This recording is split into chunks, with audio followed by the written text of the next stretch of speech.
Hello, how are we doing? This is Sarah from the Kawaii Slutty Breakfast podcast, and today we are discussing Westworld Season 2, Episode 8, Kiksuya. And this is the tale that I have been waiting for such a long time, the backstory of Akachita, and it's great. This episode was so amazing. It broke my heart. It shattered into a million pieces, and it made me cry. I know that I said Shogun World was like the best, but this one was so good. And the amazing thing is that when you consider it, not a lot happened in this one. But just like the emotional impact and the journey that these characters go through is just so phenomenal. I loved it so much. So, in the present, or possibly in the past, I mean, who really knows, honestly. Lee has Maeve, and he's bringing her, and he's trying to get her resuscitated. And he's like, look, she can control the other host. That's nobody else can do that. She needs to be fixed. And the guy's like, okay, whatever. So, and then the meat of the story is Akachita and his beloved Koana, I think her name is. I have the problem where I hear her name and then I can't pronounce it correctly. It's really annoying.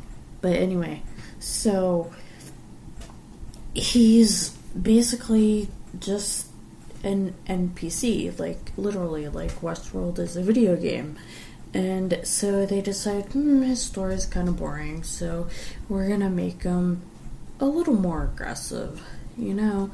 And it turns out that the first time he hasn't been updated in 10 years, which is something that I was thinking about would make sense for why he has been different through the whole time. And I guess they don't automatically push out updates on the host like they do cell phones, although honestly, they probably should have thought about that. But Westworld is a terrible, stupid place run by terrible, stupid people who do things like have an alarm system with no redundancies and just basically a Wi-Fi network that can only be accessed by potential murder bots. So, you know, that's the kind of logic we're dealing with here. So, he finds Charlie's puzzle maze thing that Bernard had when Dolores shot him. He's drawn to the sound of gunshots, and he sees all these bodies, and he picks up these things, and he becomes obsessed with it. And he realizes that there is a whole another level, and he becomes thoroughly convinced that he doesn't belong in this world, and that he belongs in another one. And he falls in love with a woman, and they're very happy, and then that gets taken away from him. But he remembers everything. So when he has his new life as basically a quote murderous savage unquote, he goes back to Koana, and our buddy Akachita is not the brightest, because what he does is that he sneaks into her tent and abducts her. And he ties her up on the horse. And, so when he gets off the horse, he gets her and he cuts her binds, which is really nice. Except the strange man who abducted her is coming at her with a knife. So she's very reasonably terrified by this, and it's really interesting the way that it's held with the timeline of the story, because by this time the town, what was the town? I want to say it's Mariposa, but no, that's not it. That's the other town. The town where the massacre happened, where it was covered up. So by this time, it's been completely covered up because he saw that thing, and I think that was the entrance to where Bernard and Elsie were, where the drone hosts were. It looked like the same cave thing, but it was like a long time ago, so who knows? Was that the cradle? I'm not sure. I'm very confused. This show is breaking my brain and my heart at the same time. What do you know? So it's just so interesting. So he gets her to believe, and they are very happy together until one day he leaves her to go hunting, and she's found by the people in the park, and they take her away, and they basically scrape her brain thing, the little Google Home Pod. That's what it makes me think of, like a futuristic AI thing. But anyway, so he actually goes and gets himself killed so that he'll be back.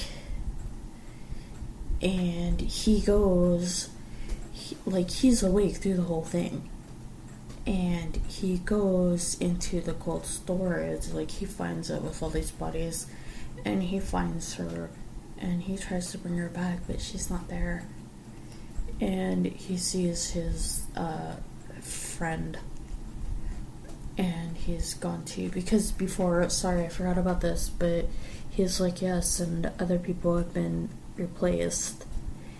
And so he brings back a lock of his friend's hair, and tells his mother, and they all start to realize that there is more to this, and basically he starts a cult. I mean, that's what the Ghost Nation is. I mean, basically it's a cult to find a higher purpose or meaning. I mean, yeah, it's accurate, but I mean, they're worshipping this ideal, basically.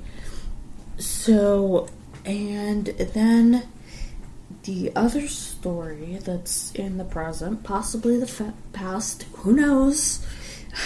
I don't know what's going on.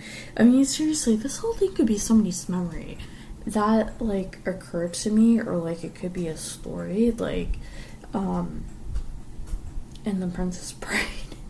I don't know, it's so weird. But, William, not doing well.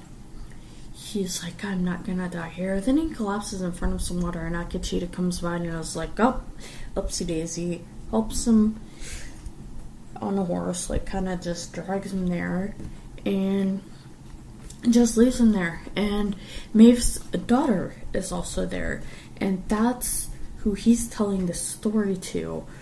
So, it could be a story within a story within a story, which is fascinating, and it really hurts my brain. But anyway, so he's telling her this so that she can understand, and it turns out that he was not attacking them. He was not attacking Maeve and her daughter, who apparently still does not have a name. It's I am so tempted. I want to go to IMDb and look it up and see if she has a name, just so I can call her something besides Maeve's daughter. But I don't want to spoil myself, because that happened with Supernatural, and it was a bummer. But anyway, so they have Maeve's code in there. Lee's like, well, you're supposed to fix her. And the guy's like, oh yeah, we have her code. That's basically the only thing that's useful. So, and there's that. And the story goes on. And Akachita meets Ford. He's messing around with a scalp. I don't know. Ford is such a weirdo. I don't know what. Like, we know next to nothing about the man, but he's a very strange individual. So anyway, so Akijita tells him, like, everything he knows, and Ford's like, well, yeah, I built you to be curious, and I want you to be free, but no, when the Deathbringer comes, that's Dolores, for me, then you'll know where to lead your people. And then he just leaves him there, apparently, and then it cuts to where Akachita finds Ford's body, and he's like, okay. And then it goes to present time, I guess. Maybe I'm just gonna say it's present time. I'm probably wrong, and that's okay because I've never seen this before. Going to present time, and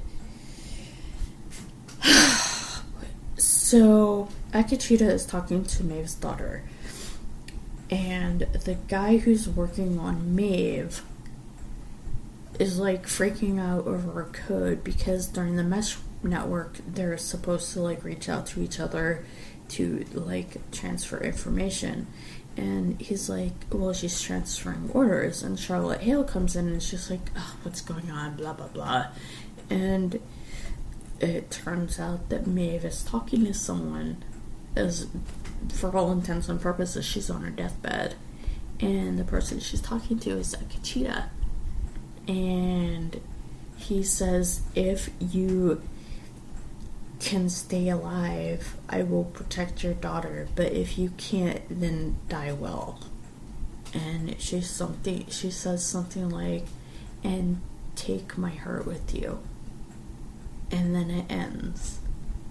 And honestly, I don't think I did this episode justice, because like this is one of the ones where like I had to tell you like through the whole thing just so you can understand. Like, it was beautiful. It was really a wonderful piece of film, and I'm glad I saw it.